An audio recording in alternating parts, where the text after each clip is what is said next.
Hello guys, this is Chetan from Skill Cubator, and in today's session we'll take a look at what is the role of a business analyst in the agile world. Because I get this question a lot that with agile taking over all other different models, is the role of the business analyst not applicable anymore? But that's not true, and let's discuss it why. Still, the role of a business analyst is important. It did not change. On the contrary, it has become much more important and much more demanding.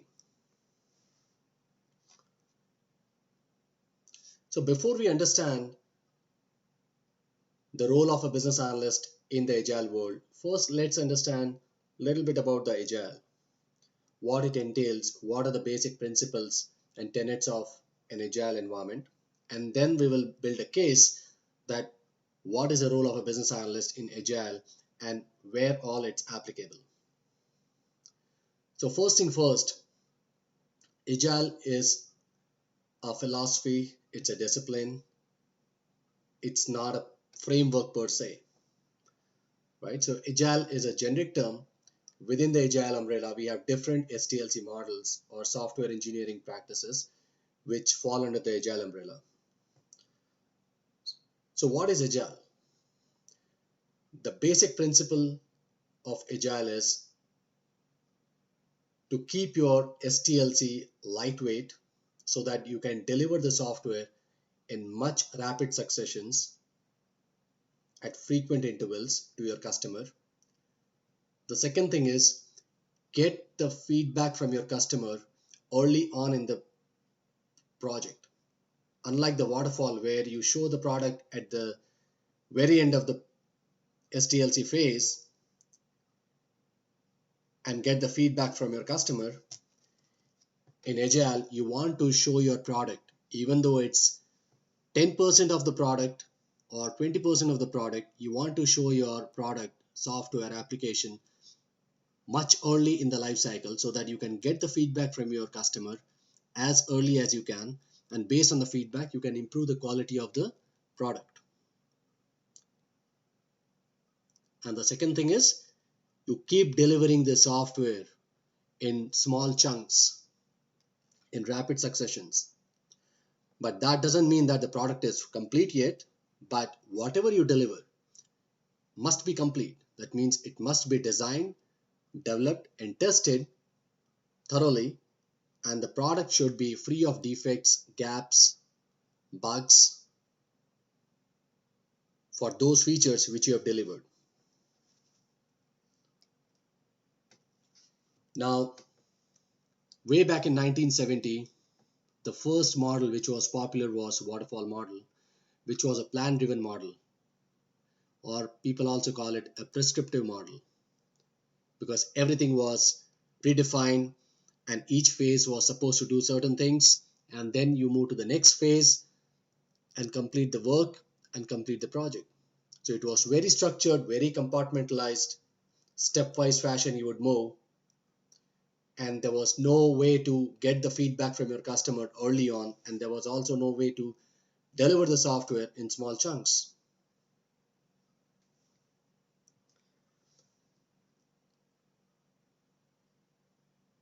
Then we started seeing all different SDLC models like Spiral, Rapid Application Development, Rational Unified Process,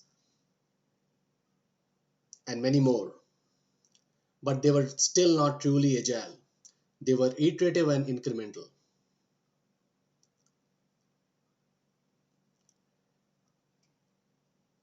The third wave of the SDLC model focused on purely agile.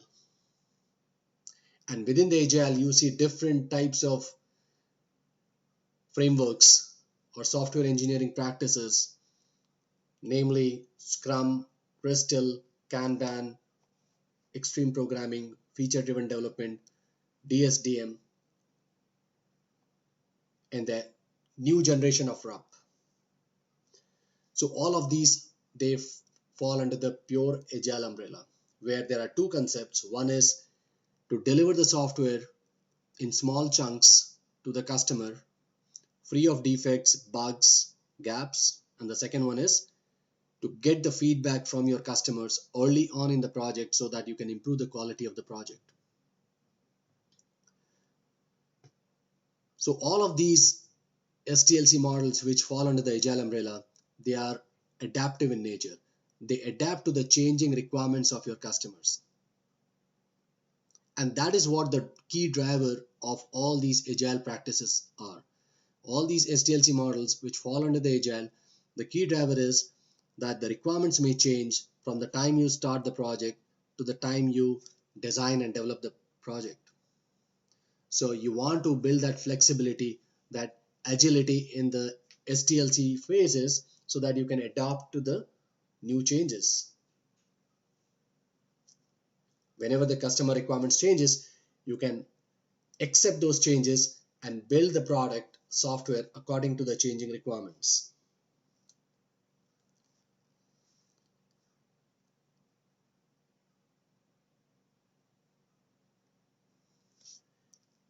Now we will focus more on Scrum because in today's environment, most of the projects are being done based on the Scrum framework. Now, one important thing is, and that's where many people get confused, that why are we calling Agile Scrum? Isn't Agile Scrum itself? So as I said, Agile is a generic term. Within the Agile umbrella, you have different Agile SDLC models, and Scrum is one of them. So just to recap what Scrum is. So Scrum is basically a framework wherein you have three different roles: a product owner, the team, and the Scrum Master. The product owner is someone from the customer side who represents the stakeholders. He or she has complete knowledge on the project, the problems, the domain, and what needs to be done. So the requirements are coming from the product owner, and the business analyst will be working with the product owner to groom the product backlog.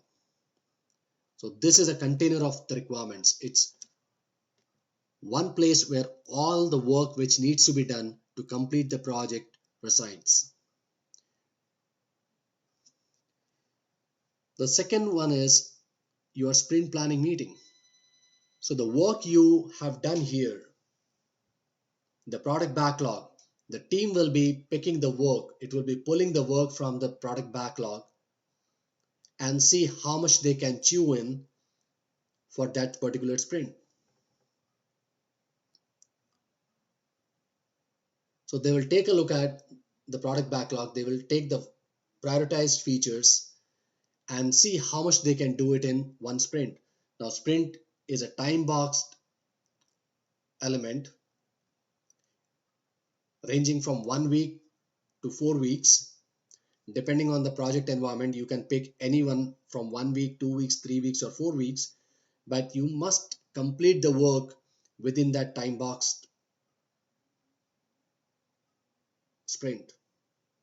So, for example, if I have a sprint for 2 weeks, the team will decide how much work they can complete in those 2 weeks. So they will pull the work only that much they can do it in those 2 weeks. And that's what the sprint backlog is all about.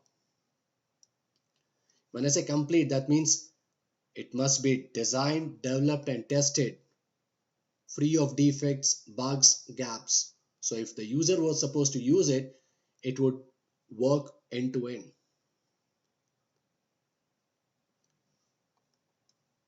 So they take the work, they put that in the sprint backlog. The sprint runs for whatever duration you have selected, from 1 week to 4 weeks, whatever time interval you have selected. So in this case, let's assume that we have selected it for 2 weeks. Our sprint duration is 2 weeks. So for 2 weeks, the team will work towards all the stories which have been committed as part of the sprint backlog and complete and give it to the product owner. So as part of the sprint review meeting, the product owner is invited to see the product, and the product owner will give the feedback, and based on the feedback we will refine the product in the next sprint. So this is at a very high level. Of course, there are a lot of details to discuss, but for this session we don't want to focus on the Scrum framework itself. We want to focus on the role of a business analyst in the Scrum environment.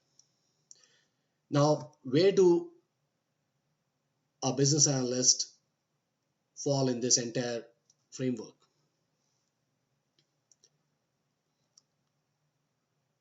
The most important role of a business analyst is to work with the product owner, PO, to groom the product backlog.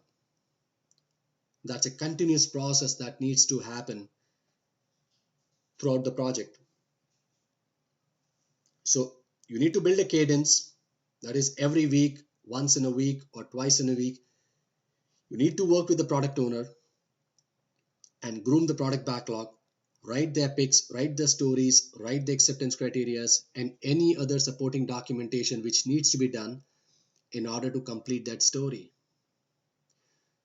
So this is a continuous process which will happen outside the sprint. You don't want to write the stories when your sprint is in flight. You want to write the stories much before that happens. That's one part of the BA. To work with the PO to groom the product backlog on a continuous basis and build some cadence. Now, even in sprint planning meeting, when the team is pulling the work from the sprint backlog, or the product backlog, sorry, not the sprint backlog, the product backlog,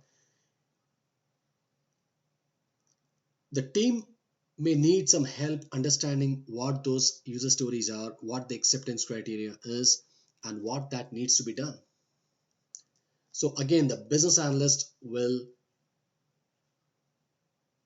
need to play a role of a facilitator and do a requirements walkthrough with the team to explain what those requirements are. Because it may be possible that the team may not have been involved when the user stories were being groomed, and you as a BA and the product owner were writing these user stories. So they may need some help in understanding what those user stories are.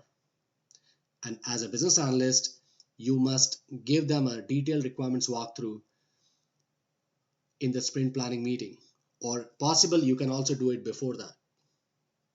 You can do a pre-sprint planning meeting in which you explain all the stories and all the acceptance criteria, so that when the team comes for the sprint planning meeting, they have all the knowledge to do their planning estimation, and they are able to pull the work from the product backlog which they can complete in that sprint.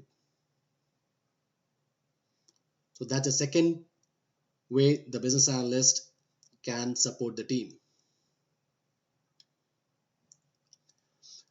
Now, when the sprint is in flight, that is, the sprint is in progress, the team is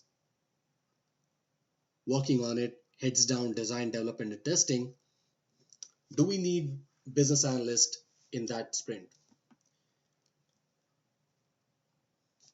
I feel yes, you still need the business analyst. The business analyst will play a supporting role when the sprint is in flight. The reason being, and that's my experience,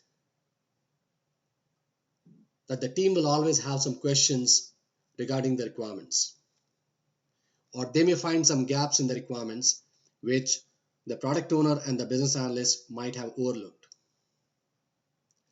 So when the sprint is in flight, either the developers or the testers may come back to a business analyst and ask them the questions, and if the business analyst has the answers to it, he or she must give it right then and there, because you don't want to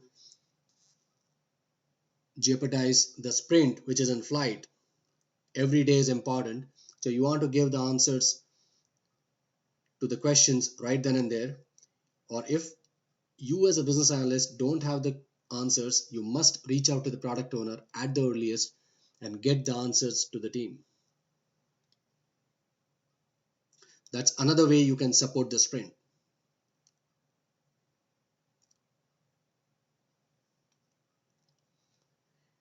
And in the final part of the sprint, when you are doing the sprint review meeting and you're inviting the product owner for seeing the product, again, the business analyst can play a very crucial role in terms of getting the feedback from the product owner. Of course, the entire sprint team is involved in it, but the business analyst has the highest stake in getting the feedback from the product owner, and based on the feedback, you can improve the subsequent sprints and build the product which exactly meets the needs and wants of your product owner.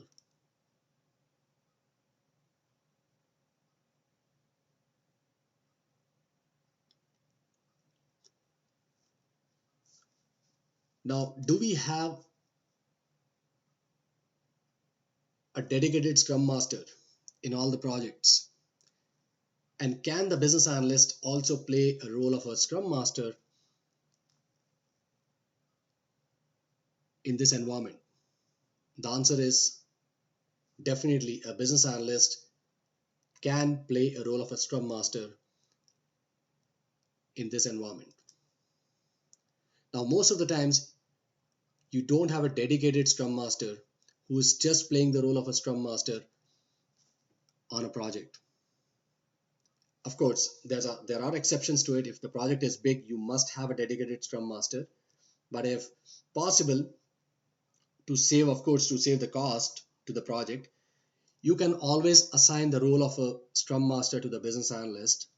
The reason being, when the sprint is in flight, your technical lead, your developers, testers are heads down working on design, development, and testing the software.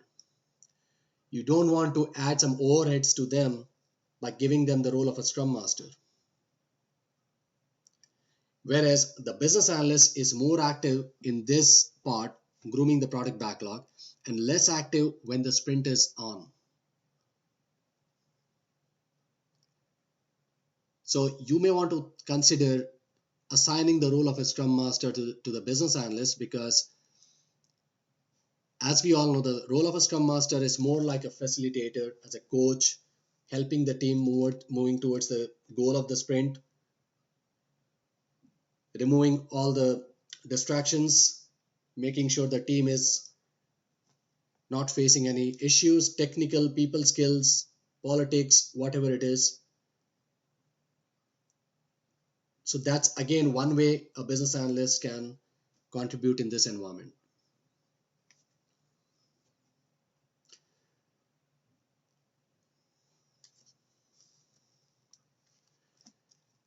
Now, this is just another way of looking at the entire Scrum framework. So what we call is, there are two different sides to the coin. One is the value team and one is the delivery team.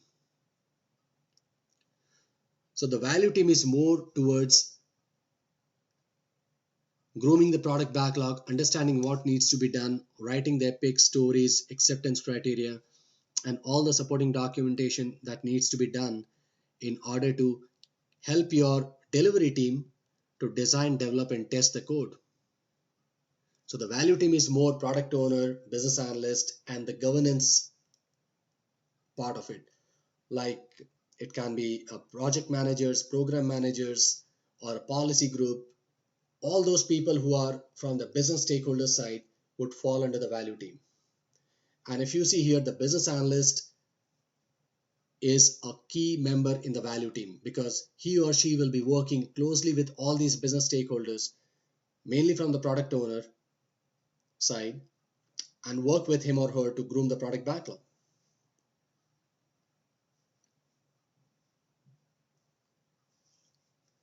On the other side, we have the delivery team, which mainly consists of tech leads, architects, developers, testers, information assurance people, UI, UX, technical writers, Scrum Master. So again, as I said in the previous slide, that a business analyst can also play a role of a scrum master, because you don't want to add overheads to your developers, architect, tech leads, testers by adding this role to them, because they want to focus heads down in design, development, and testing the software.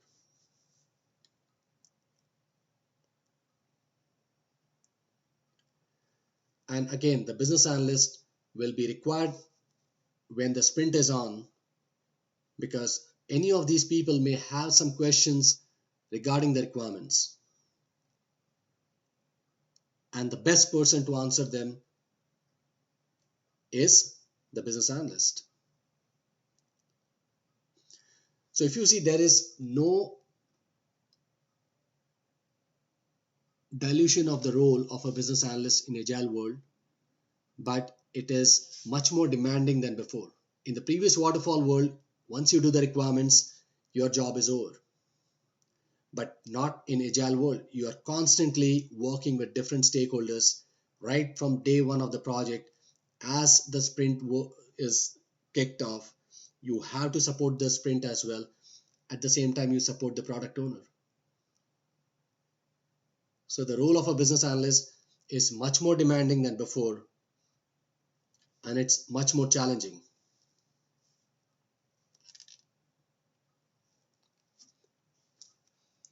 Now, this is just a comparison of all the different agile models, some of them. So as you see here, extreme programming, Scrum is where we are focusing. Then we have the DSDM, feature driven development, AST, adaptive software development, and Crystal. These are different SDLC models which fall under the agile umbrella. But we'll focus more on the Scrum. Now, if you see here, one of the things in the documentation part is basic documentation.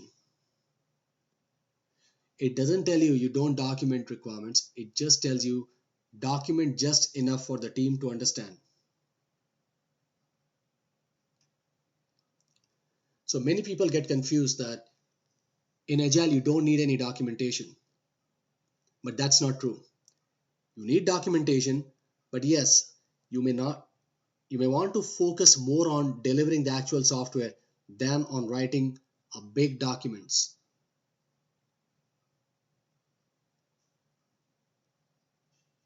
So let's take a look at what we need to do as a business analyst in terms of elicitation, analysis, and documentation in agile environment. So these are some of the things which I think are very important for a business analyst, especially in an agile environment. So as part of elicitation, you want to get the requirements from your stakeholders. You want to draw out those hidden requirements from your stakeholders. So how do you do that? So these are simple techniques which I have used. These are tried and tested, and I have seen in many different projects. These are used and they are successfully used. So the first one is a user story writing workshops.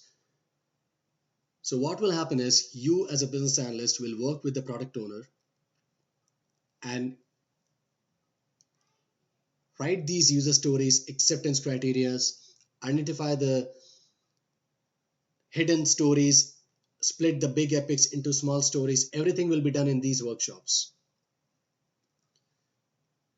So you along with the PO will do it on a continuous basis, and you need to set some cadence once a week, twice a week,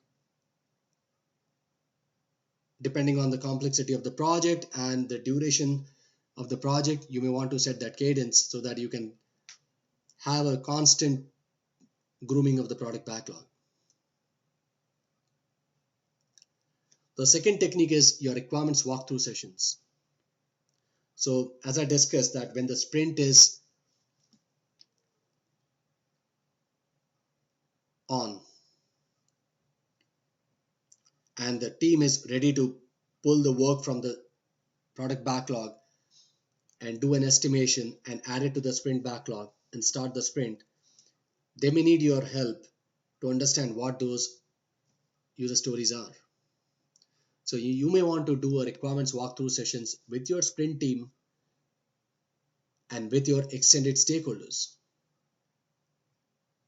because you want to be transparent with all these requirements, and the main goal of these requirements is not to document and store them in some safe place. The main goal is to collaborate and communicate. So you want to talk these requirements, you want to talk it out to different stakeholders as much as possible, and make sure that all the doubts, all the pending questions, the gaps are addressed as early as you can.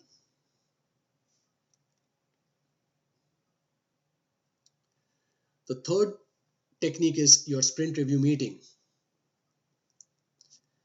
So when you go for the sprint review meeting with your product owner, the product owner will give you some feedback. Now that feedback can be again looped in and stored in your product backlog.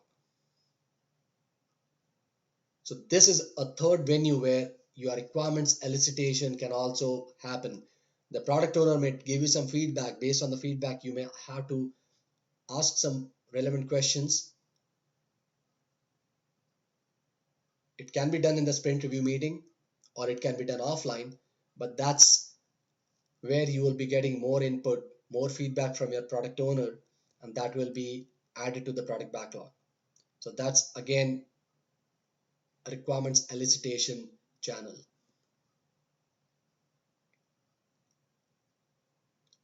Now let's take a look at the analysis, a very key aspect of the Agile environment. Because in Agile, you don't write FRDs and BRDs and huge use cases, but you focus on some basic documentation which is just good enough for the team to design, develop, and test. So the first one is your business system context diagram, a very simple way of putting things into perspective and see what the system is all about, how it's connected to different external entities, internal entities, what data is being exchanged, all of these things. The second one is your business process diagram. As a business analyst, you must have a good knowledge on how to map out your processes as is to be. Cannot stress more on this. I mean, this is one of the most key analysis techniques a BA must master. And the reason being, this can be understood by a variety of audience, whether it's a non-technical audience or a technical audience. A business process diagram, flowcharts can be understood by all of these folks. You might have heard about a picture is worth 1,000 words.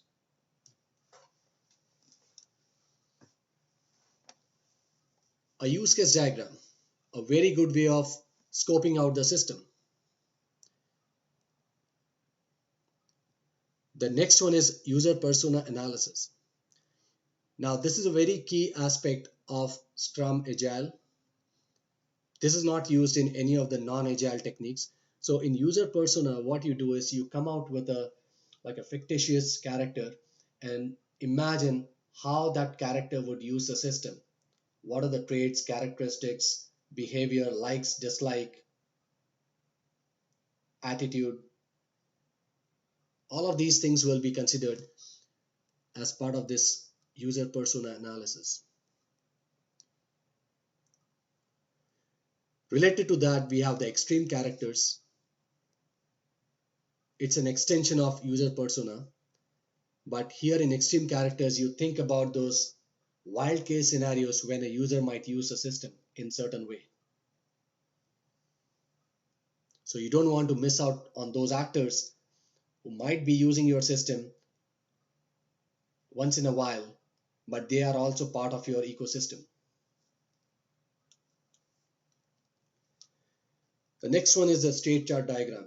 Basically, you want to show how the object changes its states based on certain events or triggers and the entire life cycle of that state of that object. And the last but very important is the wireframes and mockups. So wireframes and mockups,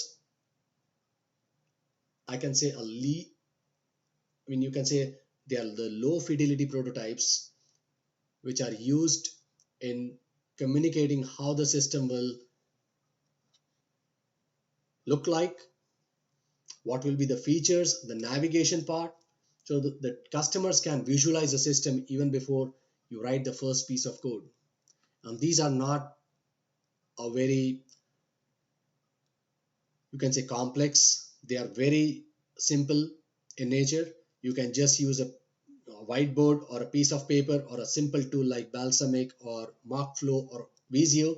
Any tools can be used to come up with a low fidelity prototypes. And the last thing is the documentation. Now, I get this question a lot that in Agile Scrum, you don't have any documents. You don't need to write any documents. But that's not true.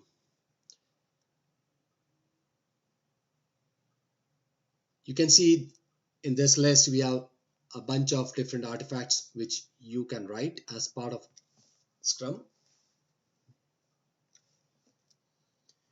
The first one is your epic user stories acceptance criteria.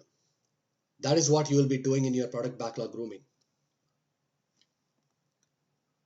But that's not enough. That may not be enough for the team to understand the detailed requirements.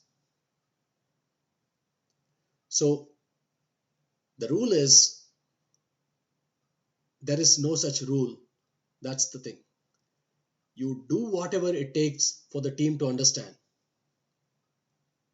If your team is well accustomed to see the use case specifications, you can write them, but don't write them in a detailed fashion. You just write them in a light fashioned way. A synopsis of a use case specifications can be used instead of writing a detailed specifications.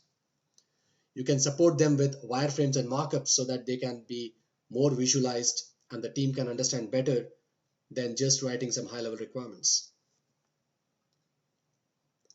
You can also do the business process narratives. The process diagrams which you have done here, you can write some narratives around that, some textual descriptions regarding those processes as is to be.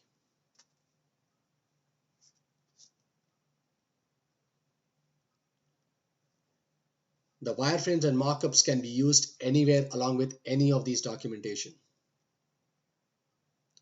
These especially goes with your user stories. It can also go along with your use case specifications. So it will add a visual context to your system, not just a textual.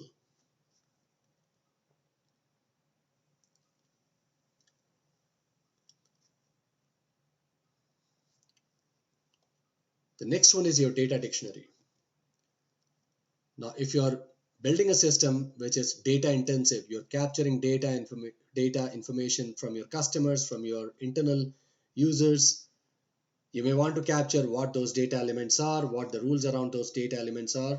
For example, data, is it required, optional, maximum, minimum limit, whether it's a numeric, alphanumeric, or alphabets.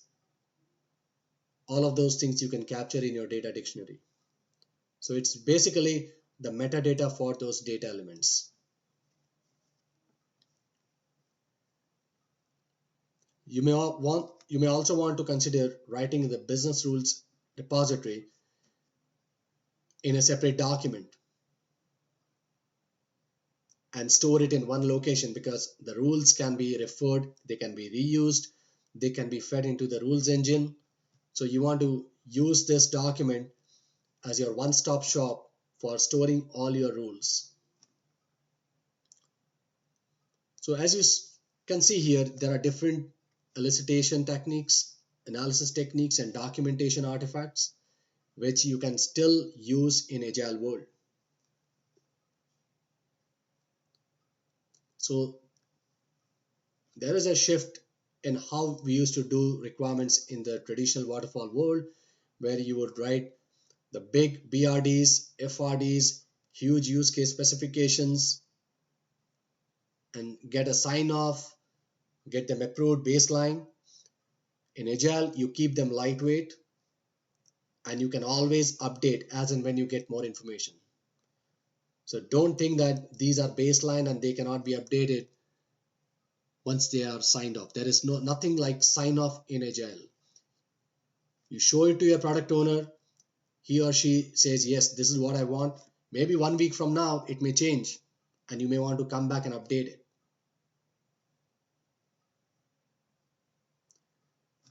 Right? So that's about the role of a business analyst in Agile world. So thanks for watching this video, and for all your training needs, please do contact me on 703-200-9921. You can email us back on info@skillcubator.com, which is info@skillcubators, skillcubator.com. And that's our website, which is www.skillcubator.com. Thanks and see you again.